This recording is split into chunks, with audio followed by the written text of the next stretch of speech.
एगो भक्त माई के दरबार में पहुंचल बा, माई से अर्जी लगावता, कहता कि अर्जी लेके आइल बानी,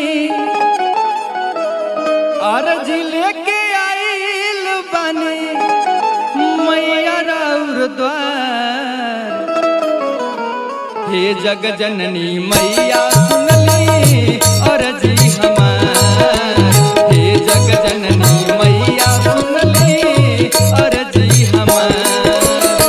अर्जी लेके आइल बानी, अर्जी लेके आइल बानी मैया राउर द्वार। हे जग जननी मैया सुनली अर्जी हमार, हे जग जननी मैया सुनली अर्जी हमार।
हमार